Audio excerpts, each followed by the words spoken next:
Hello and welcome to Swiftly Spoken, a family Taylor Swift podcast in which we break down her lyrics, deep dive into full album retrospectives, and theorise about what may be coming next. As always, we are your hosts Cameron and Lisa, and in this episode we're going to be going over Taylor's complicated history with the Grammy Song of the Year Award.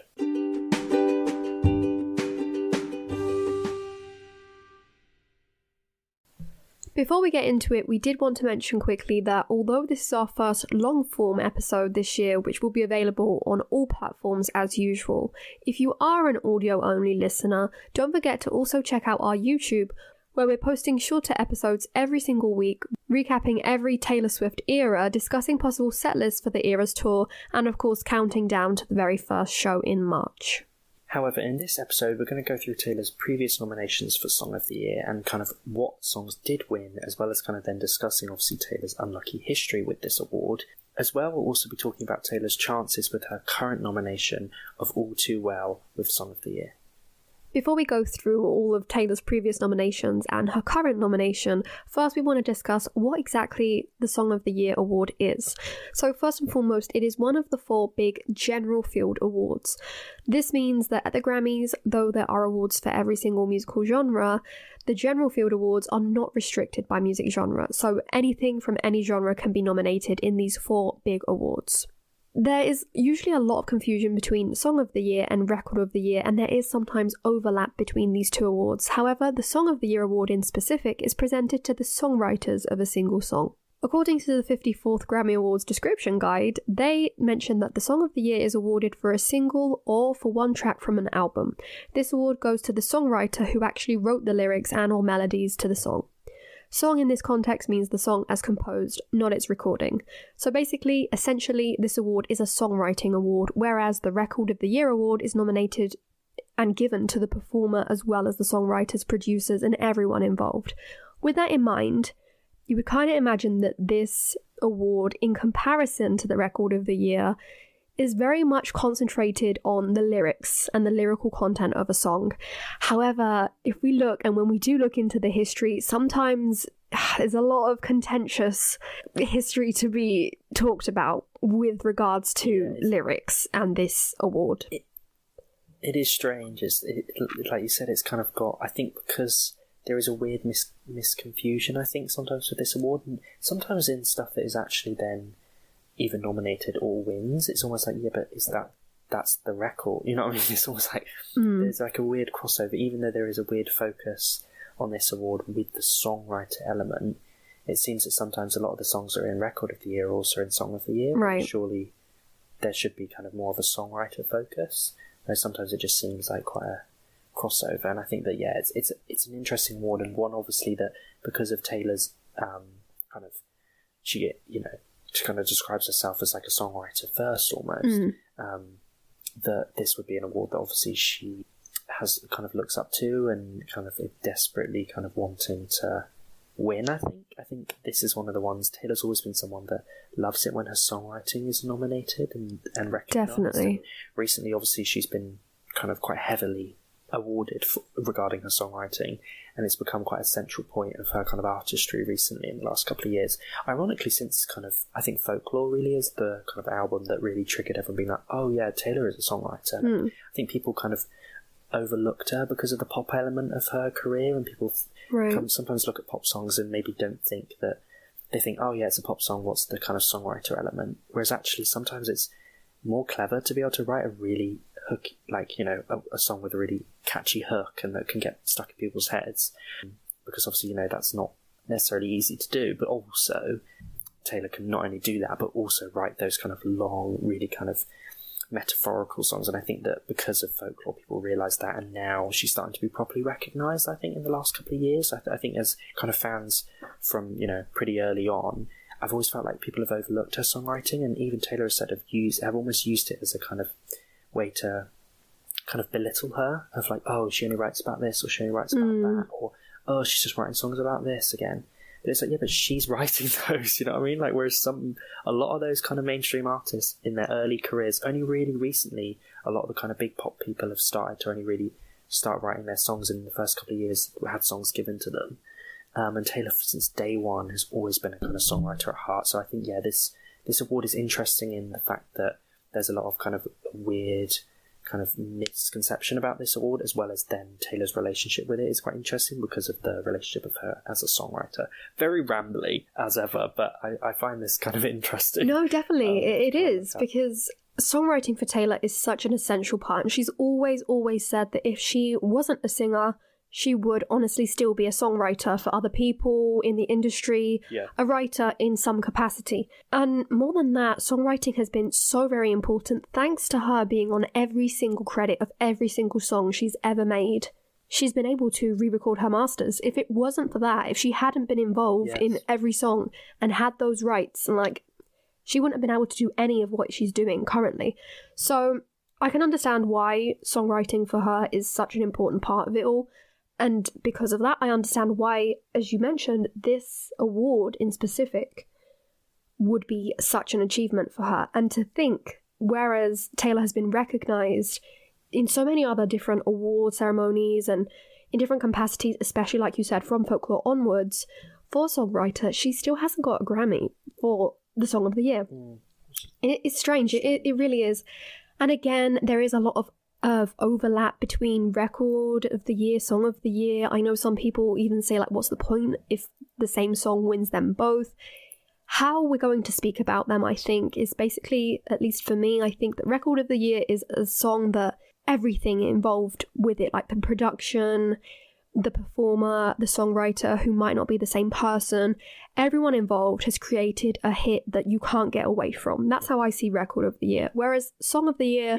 it's like its success as well as its kind of creation. Yeah, whereas Song of the Year, in my opinion at least, should focus somehow more on those lyrics. And even the Grammys in their little handbook, they do say, you know, it should represent, the Song of the Year category should represent the best achievement in songwriting. They say it themselves, like, we're focusing not just on the song as a whole and how catchy it may have been, but apart from that, like, the lyrical content of it. So with that in mind, it's definitely interesting to consider Taylor, who does take so much pride in that specific part of the job that she does, and how many times she's been nominated, and how unfortunately she still hasn't won any Song of the Year awards, which, you know, it's such a shame. But let's go through them and we can discuss what we think. So now we're going to get into each year that Taylor has been nominated, talking about the song that she was nominated for and what happened in the end, who won, who didn't win.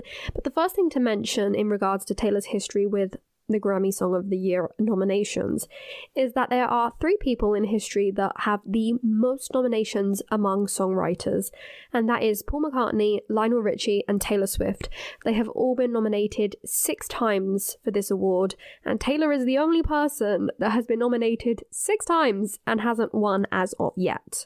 Again, it's just crazy to think, considering the songs that we're going to talk about, and considering... I think what's so interesting is that the Grammys do clearly recognise the songwriter part of Taylor's career. Exactly. The fact that she's, you know, been nominated 6 times, which is the most. You know, and that's like a record amount, yeah. But the fact that she's never won it, I just do find strange to nominate someone so much in a category, in a specific kind of category, and they never kind of let them win. Is just interesting. And I think, by kind of looking at what does win and the kind of patterning is quite interesting. So I think we'll have to kind of get into that now and look at what was nominated, because it's just interesting. I find this kind of category in particular, it's almost a bit like Album of the Year. I think for Swifties, the big ones are always Song of the Year and Album of the Year, because of the kind of importance of them both. Yeah, they are the general awards. History and record breaking with them, So it's an interesting one. So definitely strange, but definitely fascinating at the same time. The first time that Taylor was ever nominated for Song of the Year was in 2010, so really early on into her career, and she was nominated alongside Liz Rose for You Belong With Me. This year, obviously, we know that Taylor didn't win, so there's no spoiler there, but the one that did win is Single Ladies, Put a Ring on It by Beyoncé. We're already seeing a bad omen when it comes to Taylor songs. But also a funny thing to note here is that Taylor was nominated alongside Liz Rose, and isn't it funny how all these years later All Too Well is nominated, and obviously the nomination includes Taylor and once again Liz Rose. Wouldn't that be poetic? I really wish that Taylor would work with Liz Rose again, because there was something about the way that those two wrote together that I just think is just so kind of just magical. I just think the way that they used to write is just so... Just I don't know. I think I just love that song. Yes, Liz, she did such good work with Taylor. Like, I really do think, you know, when you have like people who... She kind of crafted. Yeah, you have people that amplify other people's talents. Yeah. And I think working hand in hand, they really amplified and bounced off of each other, and they came up with some of Taylor's really early work that has marked such important milestones in her career. Honestly, I love them working together as well, and I think they really came up with a lot of, most of it obviously very country, but again, it has its pop sensibilities to it. You Belong With Me being the perfect example of that. But yeah, I really do think they did an amazing job at storytelling. I really do. Me too. Yeah, what I find most interesting with this award is the fact that You Belong With Me was nominated and not White Horse. Right. Because obviously White Horse won Best Female Country Vocal Performance and Best Country Song, but interestingly wasn't nominated for Song of the Year, and I feel like White Horse is more of a songwritery song. Well, this than, like, You Belong With Me is what's gonna be a bit contentious. Maybe we might have people disagreeing with us, but I think this marks a trend in it. So while we speak about these Song of the Year nominations and winners, I think it's also interesting to look at the Record of the Year winners of that same year. So for Record of the Year in 2010, the one that won was Use Somebody by Kings of Leon, who were also nominated for Song of the Year, but obviously lost to Beyoncé. But listen to this. Beyoncé was nominated in both categories. In Song of the Year, she was nominated and won with Single Ladies. And in Record of the Year, she was nominated but lost for Halo. Like, I can't see it. Like, I can see that the other way around. Halo has beautiful songwriting. Yeah. Isn't that more of a song? A Song of the Year than a record? Yeah, I do think songs like Use Somebody or I Got a Feeling, which was also nominated that year. You Belong With Me was also nominated for Record of the Year in 2010. It was nominated in both categories, which in itself is a feat. But I really think that those type of songs kind of, you can tell that they're Records of the Year, whereas Not Being Funny and I'm like Single Ladies, I think that could have won Record of the Year. Oh, yeah. I can't see it as much as of Song of the Year. Not to be... No. It was a smash hit, don't get me wrong, but when we have a completely different award for something so similar, but in the same breath so different, I always tend to think that we focus more on the song lyrics in this award, but then when it comes to it, I don't know. I really don't know what someone who's voting, has to explain this to me because it's strange. Because what's interesting as well is obviously what was also nominated. So you had Lady Gaga's Poker Face. You also had Pretty Wings by Maxwell, and you had Use Somebody by Kings of Leon. And obviously White Horse. Not White Horse. There's me thinking that White Horse should have been nominated. You Belong With Me, by Taylor, and obviously Beyonce's Single Ladies that won. So yeah, it's an interesting mix anyway of what was kind of nominated as well, because again, none of these songs in a songwritery capacity scream songwriter. You know, they scream big pop hits. You know, so it is interesting. And yeah, unfortunately, this kind of seems to set Taylor up for failure in terms of with songwriter song of the year. Because it seemed to kind of repeat a similar pattern. I think what's interesting as well is that obviously her first nomination was in 2010, and her second, which we'll get into in a second, was in 2015. And I think obviously the gap in between kind of Fearless and obviously then a 1989 song that was nominated in 2015 is two of Taylor's most songwritery albums ever. Yeah. Speak Now, as an album that was literally solely written by herself, which I think with a Taylor's version is going to have so much more appreciation and is going to be a really big point of that. Taylor's version, I think, is going to be the element that she wrote a lot of these songs by herself, whereas I think that was so overlooked back in 2010. Like, I think people used it as a kind of excuse to kind of belittle her during the Fearless era of, oh, she's not writing those songs. And then once she did then prove that she could, no one really liked to bring it up. You know, it was almost like a weird kind of forgotten thing that wasn't really mentioned. And I find that that's interesting that she wasn't nominated for the Speak Now era and obviously wasn't nominated in the OG Red album release in terms of Song of the Year when you had things like All Too Well originally back in 2012. So yeah, it's interesting, but obviously, as we've kind of seen it's often the singles that get nominated. Yes. Obviously, the singles don't necessarily scream songwriting. This is it. But anyways, that's just kind of interesting to look No, at. it definitely is, and it's interesting because that in that gap, as you mentioned, she's not nominated for any Song of the Year, but she was nominated for Record of the Year for We Are Never Ever Getting Back Together, for example, and it is a lot to do, unfortunately, with, although the Grammys do say like this is for a song from any, you know, a track from an album or a single. However, in general, they do seem to they focus on the singles, honestly, because they are what gets more traction and more radio play, and they are more out there, and you know, yeah.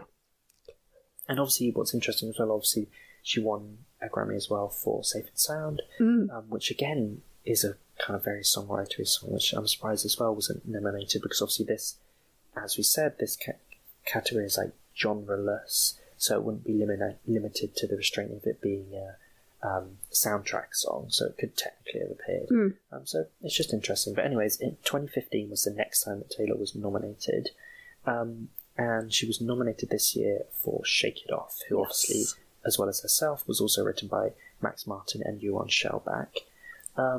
But the other nominations first as well to get into was Take Me to Church by Hosier, Chandelier by Sia, and All About the Bass by Meghan Trainor, and obviously the winner as well that was nominated and obviously went on to win was Stay With Me by Sam Smith. And how do you kind of feel about this, the nominations and winner of 2015? Well, honestly, again, if we're looking at this solely from the point of view of a songwriter and a songwriting award, I get it. Shake It Off is an amazing song. It really is. Like, it is a bop. It can get anyone on their feet. Everyone knows that song. It is Taylor's, I think it is like her number one most iconic hit to this day, and I think forever it will be. It really marked a point in her career. No one's going to argue with that. However, in the sense of songwriting, although it is clever songwriting for a very different reason, I do think Stay With Me is a beautifully written song. There's no way of debating that at all. You know, it makes sense. It makes sense to me. However, personally, I do think from these nominations, we have a vast variety of songwriting going on here. Like, I'm sorry to Meghan Trainor, but All About That Bass and Take Me to Church being in the same conversation, it's a leap between one and the other, I must say. And I think here we can see it. These are big songs from the time, but I don't think they are the most lyrically, you know, beautifully written songs. And I don't mean that they don't, I'm not trying to be an elitist or anything like that, because I like all of these songs that are nominated. But if we are going to consider this a songwriting award, I really don't want the same thing just repeated to me over and over again. You know what I mean? I don't know. I totally get what you mean. And obviously, you know, this is coming from two people that have never written a song in their life. No way. And I could never even write anything like any of these songs. No. Exactly. We're not trying to act like I can write something better, but it's just interesting to just look at as a music fan and a music lover. And I think that, yeah, it's, for me personally, if I was going to pick the most well-written song in terms of songwritery element, Shake It Off, like I said, is an amazing pop song, incredibly catchy. That's impressive to be able to write something like that. But for me, the lyrical kind of richness is with Take Me to Church. Yeah. And I think that for me seems to stand out. I do think that Stay With Me is a better nomination. I would have been slightly disappointed if something like All About That Bass did win. Wow, I think Stay With Me is, you know, makes more sense and is more of a kind of songwritery element, but it's still just interesting. And it's strange that Shake It Off was chosen, because, you know, that's not, for me, that doesn't scream. I know, but again, it is, they do focus on the singles that have been put out, on the popular songs from that moment. You know, I understand that, and I think you said something very important that we have to clarify here. No hate to any of the artists. And, you know, we could never write anything in comparison to any of this. And although All About That Bass is a very, very catchy song, I do feel the same way about Shake It Off. I love Shake It Off.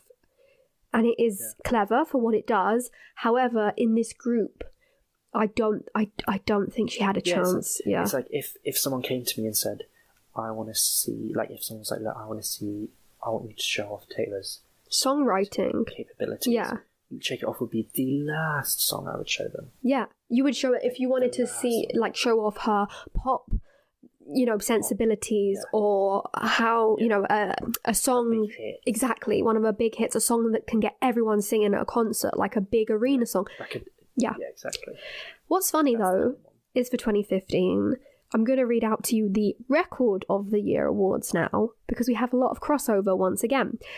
We have Stay With Me, Dark Child version, All About That Bass, Chandelier, Fancy by Iggy Azalea and Charlie XCX, and Shake It Off once again. So crossover in almost all of them except for Take Me to Church. So there you go. But I do think the Record of the Year nominations are much more solid. Like, I see all of those songs. They make the perfect sense. And however, the winner was Stay With Me, Dark Child version.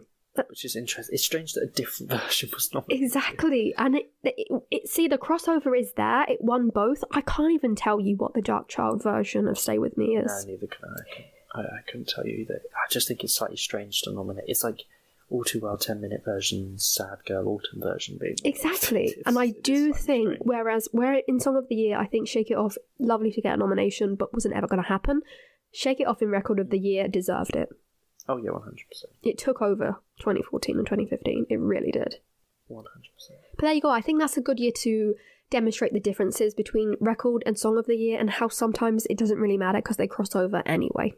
Her next nomination was the year after, which are the very infamous 2016 Grammy Awards.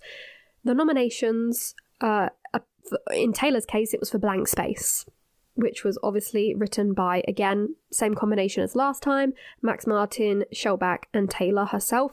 The other nominations included All Right, performed by Kendrick Lamar, Girl Crash, performed by Little Big Town, See You Again, performed by Wiz Khalifa and Charlie Puth, and the winner from this year was Ed Sheeran with Thinking Out Loud, written by him and Amy Wedge. How do you feel about this year? I think this year had a lot of big... I like this set of nominations. Yeah. I really do. Me too. I think See You Again definitely deserved. I think that song's... I don't know, there's something about that song that I quite like. And I think that weirdly deserves to be there. Girl Crush, I think, is a gorgeous, gorgeous song. Just, again, Liz Rose, bless her. There she is again. Country Titan. Yep. Girl Crush is just a really gorgeous song. My favourite, what really made me appreciate that song was when Harry Styles sung it. The way that he sings it just is so gorgeous. So I really, really loved. I think that's definitely an interesting nomination and deserves to be there. Blank Space, I think, makes, off of the 1989 album, makes more sense in terms of a songwritery element because of the clever way that obviously Taylor embodied a certain, facet of her celebrityness, this kind of crazy ex-lover that dates all these men and is a loony, basically. So I think, that's definitely makes more sense than Shake It Off in terms of songwriter thing. And All Right by Kendrick Lamar as well. Obviously, he's also really well known for his songwriting. So I think this makes sense. And Ed Sheeran as well.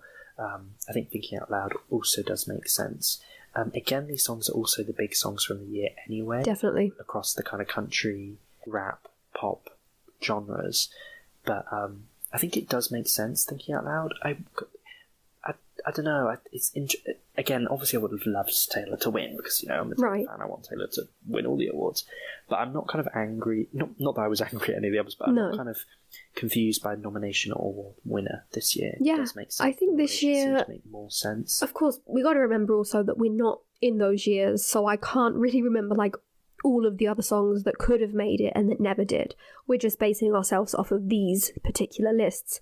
And I think this list does embody my thoughts. When I think Song of the Year, this kind of makes the most sense in the ones that we're going to look at. I know some people will probably want to debate about Blank Space and say, wait, but you said Shake It Off, it wasn't that. It didn't have much of a chance, and now you're saying Blank Space, which is very similar. But honestly, the lyrics of Blank Space had a hold on everyone. Exactly. In 2016, do you know how many people that weren't even Taylor fans had Darling I'm a Nightmare, Dressed Like a Daydream written on everything? Every single line, caption, every Instagram bio ever, everything. Every single line from that song could be used and was crafted in such a way, so purposefully, so well done. Like you said, she put on this character and she wrote this song, and every single phrase and lyric hit. It really did. It made the most sense. Like, it had double meanings. It had, I don't know, it just really worked. I think in general, all of these songs really deserve to be there. But I do understand why Thinking Out Loud won. It just took the world by storm, I have to say. Like, everyone was singing it as well. It appeared in every single wedding ever. Yeah. So, and it is beautifully written. It is well written. Like, I think that song, just like Shake It Off for Taylor, is something that they will always remember her for. Ed will always be kind of remembered for this one. Perfect as well. Exactly, yeah. And I think like I said, I used to kind of be an Ed Sheeran fan back in the day during this time, and I think that Ed and Amy are almost like Taylor and Liz Rose. Right. Where they kind of always made really gorgeous songs. Like, Ed worked with Amy right at the start of his career, like, basically before he was signed. So, which, again, like Liz Rose did with Taylor. So, there's something really kind of magical about that. Definitely. Kind of, professional relationship, and same with Taylor and Liz Rose. It's just they both made really good songs together. So I think that's also quite nice that their history of songwriting was also recognised. Yeah, it led to this, and that is really sweet. It is really sweet. I just remembered, like, the songs I wrote with Amy from back in the day all turned into this, which is really, really nice. Again, there is overlap between Record of the Year and Song of the Year this year, because Blank Space was also nominated for Record of the Year, so was Thinking Out Loud. However, the winner was Uptown Funk by Mark Ronson featuring Bruno Mars. Which makes sense. Like, there you go. Massive. It does. Other nominations for Record of the Year went to Can't Feel My Face by The Weeknd and Really Love by D'Angelo and The Vanguard. Again, this kind of embodies more of the differentiation between Record and Song of the Year, and Uptown Funk, it makes sense. It was everywhere. Like Blank Space was, but Uptown Funk really was. Like, you couldn't get away from that song. Yeah. And I think as, production-wise and everything, it makes the most sense. But again, this year for me is the clearest in differentiation and the clearest in this is a songwriter award. So next, again, the next nomination that Taylor got was in 2020. Again, a big gap, another kind of 4 or 5 year gap, just like before. So obviously nothing from Reputation was nominated for song. Nope. Was nominated for anything. No. She got Best Pop Vocal, and that was about it. I'm sure we'll speak about that one day, but yes, Reputation was snubbed. Which I think, again, is because of a misinterpretation of Reputation and people not seeing its songwriting. I think that, Reputation was heavily overlooked because of that element.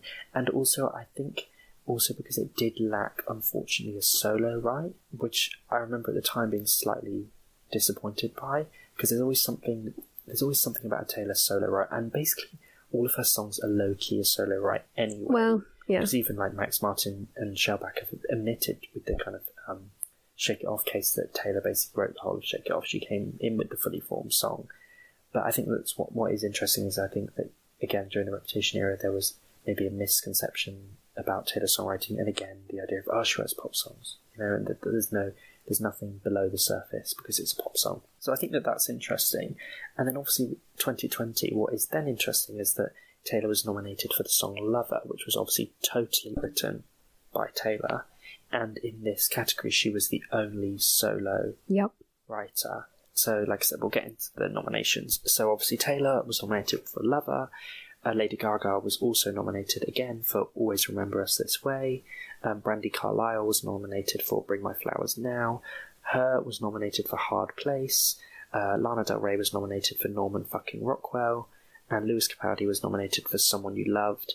And Truth Hurts by Lizzo was also nominated. So again, what's interesting, firstly, is and also, sorry, I've totally forgot to mention, the winner and also nominated was Bad Guy by Billie Eilish, and we'll get into that in a sec. But first, I think what's interesting is the volume has obviously massively increased from the previous few years, where it's been 4, 5, 6 nominations to now 8 nominations. And how are you kind of feeling about this year's nominations, and then we'll eventually get into the kind of winner? Yes, we do have a lot of nominations. We started off with so few back in the day where we could mention them quickly, and now we go through this massive list. I know there was a lot to discuss about these extensive lists of nominees. I do think in a way it's nice for more people to be honoured, to be mentioned. This list, I think this list also starts to cross.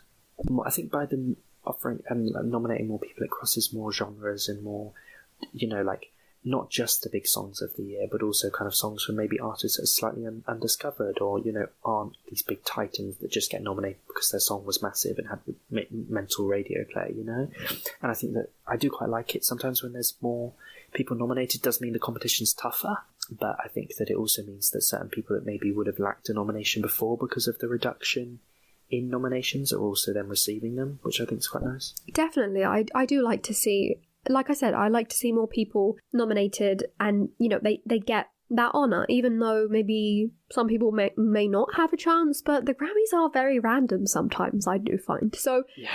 Who knows? But yeah, I do think in itself, this combination, like you said, there's some that I do really think deserve a place there.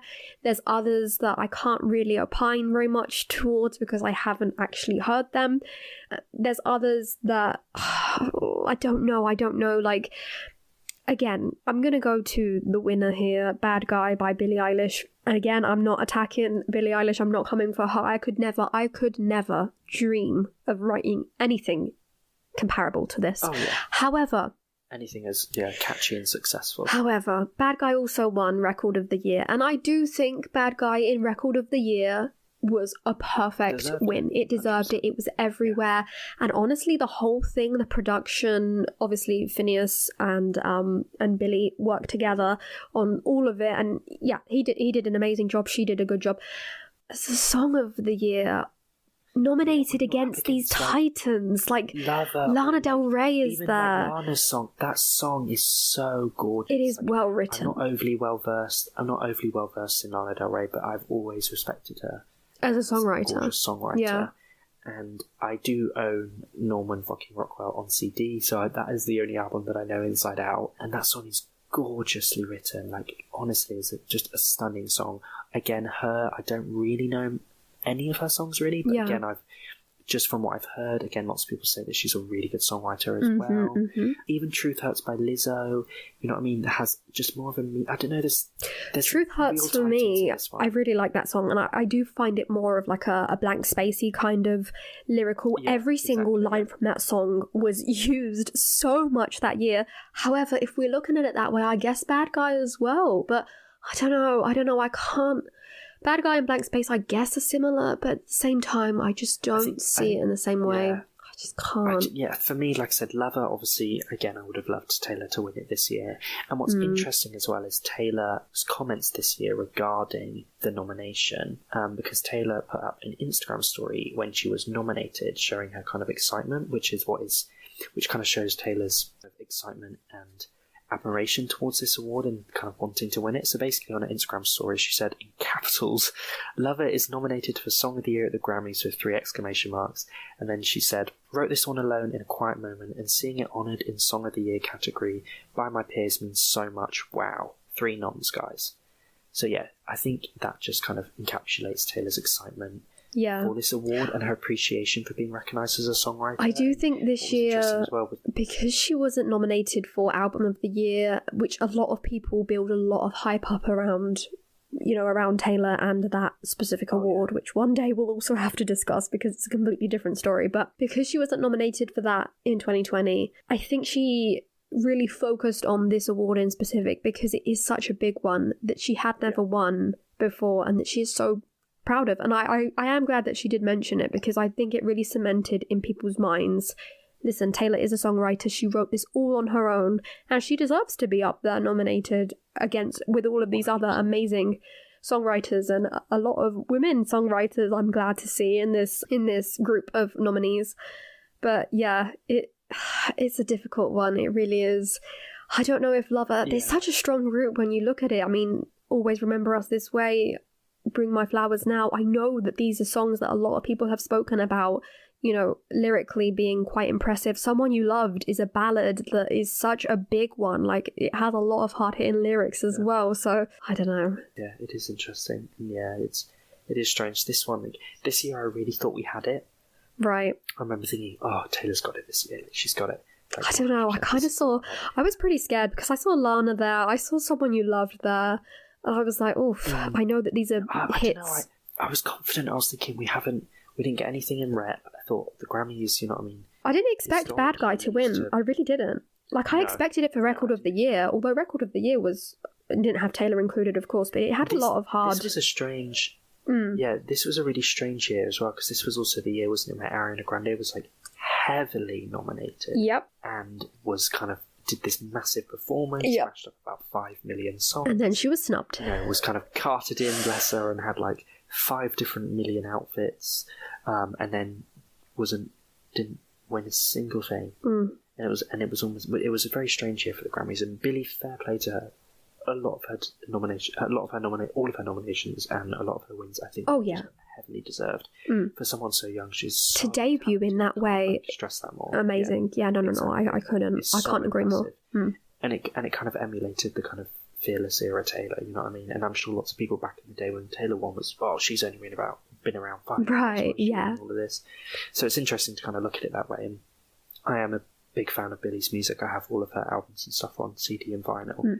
I just do find it interesting that sometimes I do like it when what I really liked was the 2021 Grammys, where a variety was nominated. No one really took home everything. Yeah. And we'll get into that in a second. And what I quite like is when everyone is appreciated in different categories and deservingly in different categories of, no, that person deserves to win that one. Like with the 2021 ones, where Dua Lipa won Best Pop Vocals. She deserved to win something for Future Definitely, because that was such an impressive album. And Harry winning, for Watermelon Sugar. I just liked that there was a bit more of a variety. Whereas kind of 2020, bless her, Billie sweeped it. And sometimes it can maybe, as a viewer as well of an award show, it can get a bit dull when the same person is just winning everything. It is difficult, yeah. You really want to give awards to well-deserved works like that. Exactly, and Billie did take the world. She did take the world by storm, just like Olivia Rodrigo did, in 2022. But it is difficult. When are the Grammys better? When they kind of divide things up and give everyone a little bit, or when they give some to another? Again, this opens up a whole discussion about how true the Grammys may be, how much of it is rigged, how much isn't. We're not going to get into that, but it is interesting to see, definitely, how some years everything goes to one person, other years it's very much split around. There's a lot of context and reasoning behind certain things. A lot to unpack here, which we could go deep into, but I think, I think what should also be mentioned is just like everything we've said in this podcast, which is an opinion. Even the Grammys are an opinion. No type of music or artist is better than another. It's all kind of subjective. It really is. Whatever you think is the best. And it's the same with these things. They can have endless panels and different people voting, but at the end of the day, these people are voting based on their opinion. Yeah. And one person's opinion is drastically different from the next. So, for someone, they might be like, why would you think that this song wouldn't be Song of the Year? That's the best one. This is the most lyrically impressive. Whereas someone else might then agree with what we've said or disagree. And I think that, like I said, just to kind of reiterate that, obviously everything we have said is opinion, and everything that the Grammys then nominate and award is also opinions. So it's all up to kind of what your kind of personal preference is, but I do find it interesting nonetheless. Her next nomination was the year after 2020. So before we've had these massive gaps, but now we go from one year to the next. And obviously 2021, Taylor got big nominations and she also got the big award. But anyway, for Song of the Year, she was nominated with Aaron Dessner for Cardigan. Alongside her, we have a long list of names again. We have Black Parade performed by Beyoncé, The Box by Roddy Ricch, Circles by Post Malone, Don't Start Now by Dua Lipa, Everything I Wanted by Billie Eilish, If the World Was Ending by Julia Michaels and JP Sachs, and the winner this year was I Can't Breathe, performed by her. Again, this year was so many different nominations. Like, this was such a mixed bag of things, and this is something interesting to discuss and what you brought up. 2021 was a year in which the awards were completely divided. Like, everyone got something. It really was. Yeah. Obviously, this is the year that... I really loved that Taylor got, obviously, album. Bless her. Yeah, this was the year that Taylor got Album of the Year, so she got her nod there, which was excruciating to watch, because obviously it's the last one. It was stressful. It was over. Watching it was so, because it was just like everyone was like, oh my god, oh my god. I was thinking, well, you know what I mean? We haven't got anything so far. Like, they're not gonna give an album, surely. Like, and also we were kind of going in thinking she's won album twice. Like, you know, this is the most prestigious. It's gonna be a tough. I thought that one was the most unlikely, whereas I thought things like this was the most likely. So yeah, it was a tough one to wait through. But I loved I think my favourite Grammy Awards ever so far have been the 2021 ones. There was something about them where, I don't know, it was just everyone was kind of celebrating everyone. Yeah, I think that's what's the nice thing about it. Atmosphere. Yeah, is that everyone got something. I know this sounds very like... And everyone was clapping and it just seemed really... Whereas some years at the Grammys, like, there's kind of side eye. Right. Certain people don't clap and it's a bit awkward. And, you know, whereas the 2021 ones, I think everyone was so excited to be able to go back to award shows again. And kind of, you know... The performances were really lovely. Exactly. Obviously, Taylor performed as well. There was such a good mood. Yeah, I do agree with you. I do agree with you, and I know it's very optimistic of me to be like, oh, everyone should win something, and because, you know, it's not always the way it goes. But I am kind of... Yeah, I'm pleased. Like you said before, Dua Lipa got something, Harry got his nod. Billie Eilish, she won Record of the Year for Everything I Wanted, which debatable in my opinion, but again, I don't, you know, that's just my opinion. I'm still glad that she got something because honestly, she did take over those couple of years. She really, really did. But anyway, so in particular in this category, going to specifically Cardigan, I don't know. I mean, this was such a difficult category anyway, just because I find that all of these nominees are so varied. Like, I do think that I'm pretty happy with all of them. Whereas at the beginning of the ones that we discussed, I was like, I don't know, should this one be here for songwriting? I think over time the nominees have kind of gotten better. Pushed more towards. Yeah, I guess because there's also more. You kind of ignore the ones that you don't think are as songwritery and concentrate on the better ones. You know, again, all of this, quote unquote, because everyone will find art in lyrics that, you know, I don't know, there's someone out there who probably thinks that Peaches by Justin Bieber is a lyrical masterpiece. I don't know. It's not me, but someone might. No. But anyway, I do think her deservedly did win with I Can't Breathe, because it was more than just a song, and the songwriting ability, which is obviously, of course, there. It's more than that. It was what it was kind of, what she was writing about. Yeah. Which I think, they actually then took the songwriter element into it. Makes. So yeah, I'm kind of glad about that nomination as well. And obviously Cardigan, I think, was deservedly nominated as well. I think that, that makes the most sense, I think, out of folk. Unlike some of the previous singles where I've been like, is that really the most songwritery one off the album? I think this one definitely makes sense. Okay, so obviously rounding all of that up, it then leads to this year's Grammy nomination for Song of the Year, 2023 Grammy Awards. So this year, the nominations are A, B, C, D, E, F, U by Gale, About Damn Time by Lizzo, All Too Well 10-minute version by Taylor Swift, Harry Styles' As It Was, Bad Habit by Steve Lacy, Break My Soul by Beyoncé, Easy On Me by Adele, God Did by DJ Khaled featuring Rick Ross, Lil Wayne, Jay-Z, John Legend, and Friday, The Heart Part 5 by Kendrick Lamar, as well as Just Like That by Bonnie Raitt. So again, a kind of lot of nominations, and again, a little bit of a kind of varied mix again. Wow, you could say that, yeah. It's a lot going on. As well as some other ones, and I think this one seemed to be quite contentious. Lots of people were very annoyed about A, B, C, D, E, F, U being nominated.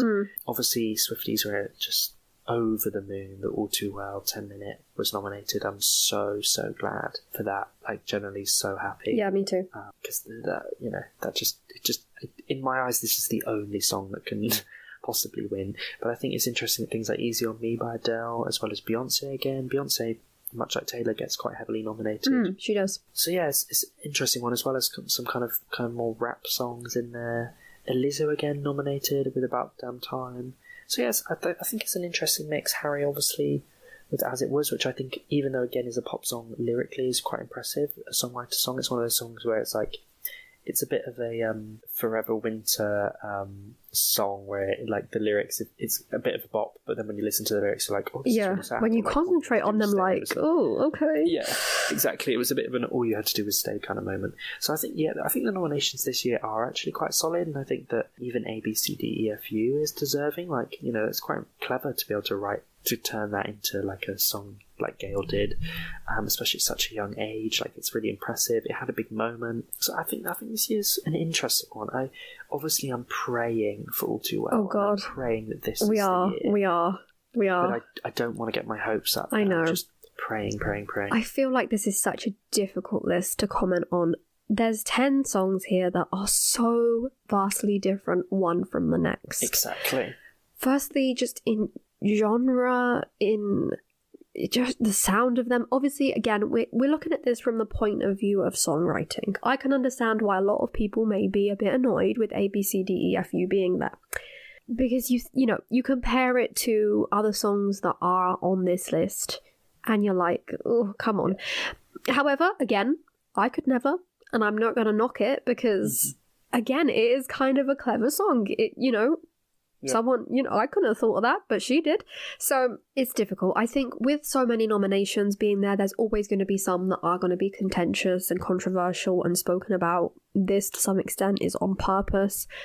I have no idea where I can see this going. I really don't. I do want to mention some of the crossover between Record of the Year and Song of the Year because I always think it's interesting.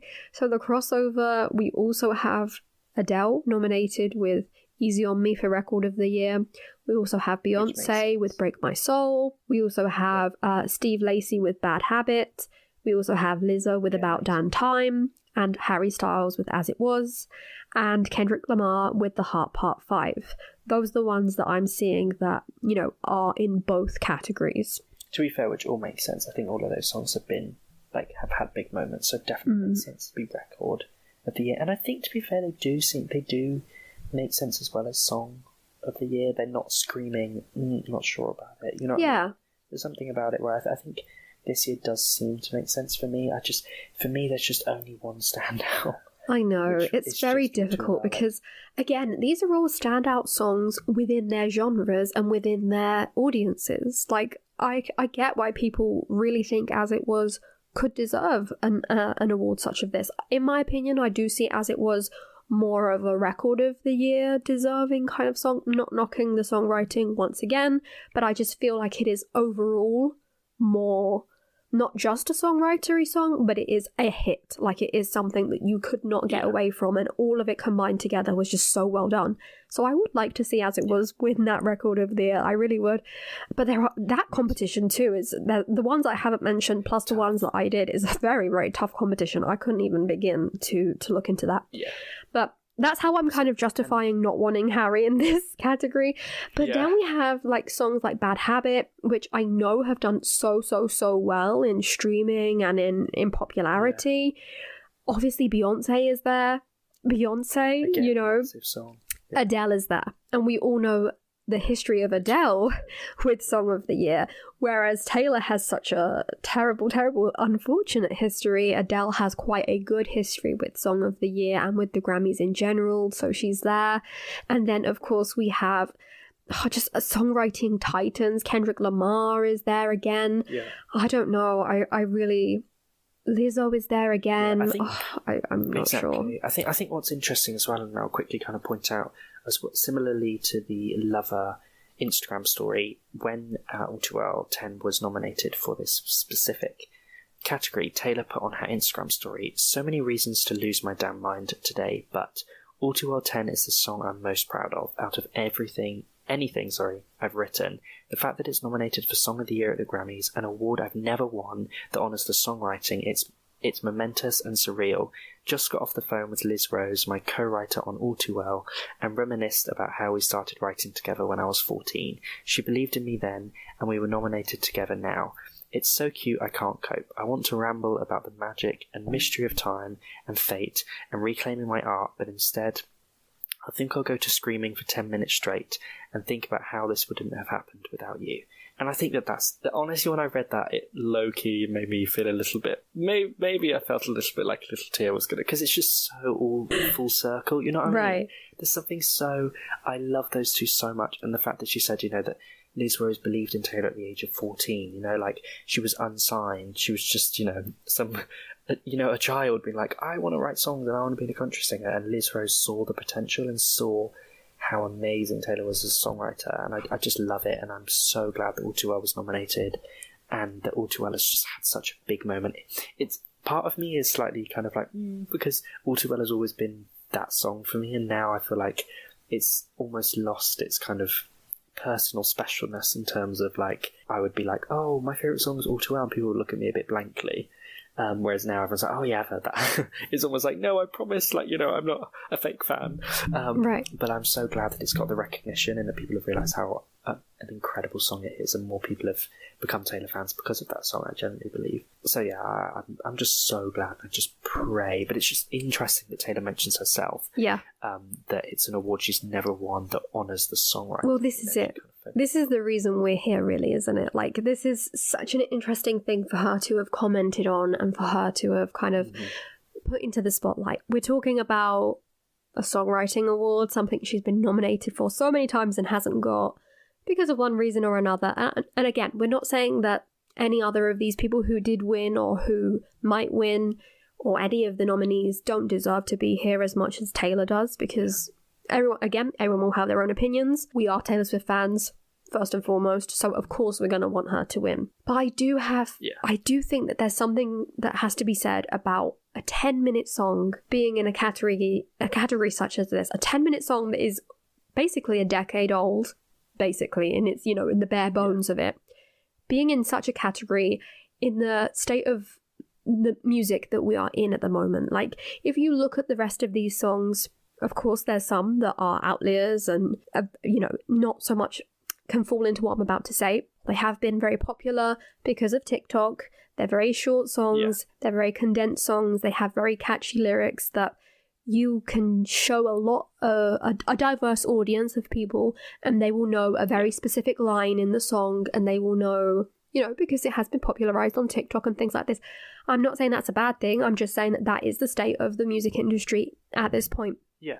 And there's something to be said about a 10-minute version going number one in 2022, 2020, 2021, 2022, whatever, and then being nominated for something like this. It's so deserved, and I really, really do pray that she gets it with this, because out of all of them, they all have, kudos to all of these songwriters. They all did an amazing job just creating these songs and making them hits that were obviously good enough to be recognised in a list such as this. However, All Too Well just has such a special story to it. I know. It really does. 100%. It really does. This is one of the things that's such a weird thing about the Taylor's version, is that obviously it was so awful what happened. The fact that she, lost the rights to her masters, and obviously, all being taken out from under her, and it must have been so horrid, I couldn't imagine. But weirdly, it's been such a blessing in disguise, because we've got to, the fact that I couldn't imagine not being able to have the 10-minute version of All Too Well now. You know what I mean? I just couldn't imagine it. Like, there is just not a time where there's not a time where I'd be like, no, I want the original version over the 10-minute, because I just love it so much. So it's so weird that it's such a weird thing, because it's weirdly like the biggest blessing ever, and I think it's done Taylor's career just so much, like, it's worked so positively for her career.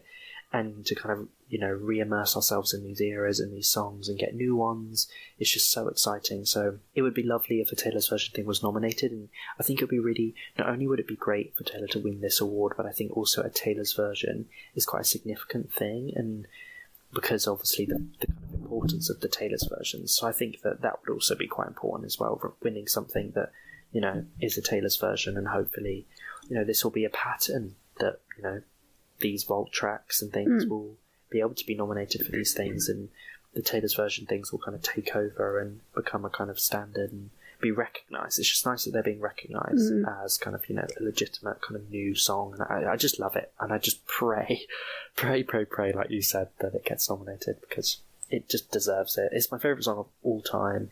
It's so gorgeously written. Taylor and Liz Rose, like I said, are just two of my favourite kind of songwriters. When they work together, they just really create the most incredible songs. So fingers crossed. And just to obviously reiterate again, obviously, if it does or doesn't win, it does not take away from the fact that it is an incredible song. Again, it is opinions. The Grammys are opinions, just like everything we've said is an opinion. So definitely, won't be sad about it, but I will be a little bit disappointed because I just hope and pray that it gets the nomination, that the win that it deserves. Definitely, I do agree with you. I think that the win for All Too Well would be very significant and symbolic for many different reasons. The ones that we've spoken about, and the ones that you've just mentioned, I do think so. So good luck to all of the nominees, but obviously mostly to our Taylor.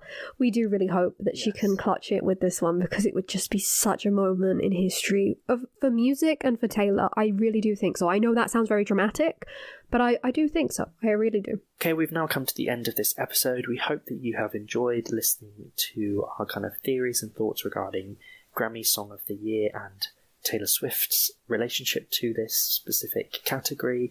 If you did enjoy, then make sure that you give us a thumbs up over on YouTube, as well as subscribe to our YouTube, and also like and rate us over on Apple Podcasts and Spotify.